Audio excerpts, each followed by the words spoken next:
So here's Iris Goldsmith dancing to the voice, which is great for the Inception protocol.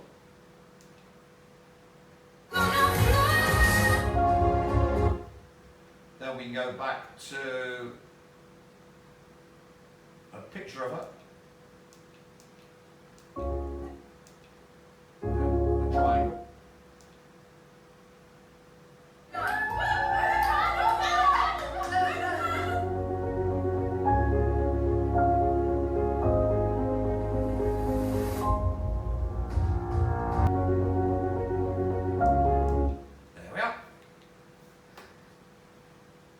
So, we start again, but this time we're doing the macrocosmic. So, we fall asleep in the position we're watching. There we are. And we ram our right fist into a midsection. And at the same time we say, die! And rip out, and when you try it with the die, you'll see that instead of a black blob in your fist, you have some gigantic cosmic force caught in your right hand, covering the entire creation. So it's just enormous. Then you simply fall asleep twice, and it's in your right hand. The cosmic death force, not the death force of the little Jewess, but the cosmic death force. Think of it as the death force of the Elohim, Sabaoth, Yahweh, Tetragrammaton, Elohim, the architect, the thing that kills you, but now trapped. And remember, since you were the cause of death of Iris Goldsmith, if you're five-dimensional, by being a vampire, outsourcing me, then her entire life was created by you, from conception to death. And because of the self-similarity of chaos, all chaotic beings are created and controlled by you from conception to death. And of course, all the deaths of all the chaotic beings controlled by you. Isn't it good being a sidled, naggable man who's achieved his full potential? This is getting quite uncomfortable, all right? I think we'll have to find the target. So here's King Charlesy boy, the target. So we're going to wake up. I think we'll wake up behind him. There seems to be a nice couch there to wake up on in my perfect position as I slouch my feet up on the table. Right, let's get my position. Here we are, bilocate behind him, come up, and we go up to his midsection with the old fist, and as we ram it into his midsection, we go, die! And release. And then simply wake up again back in our viewing position. And it's done. We've unleashed cosmic death force into Prince Charles by this very simple technique, and we didn't even have to get him on the phone line. Thank you very much to all this new technology, to Techno-Necromantic remote manipulation. And remember, this technique can be done on any Rothschild target or any alien. So the next thing is we want to get 100 dead vermin and collect 100 dead vermin, because of course then we get the 100 monkey effect, do we not? We do. So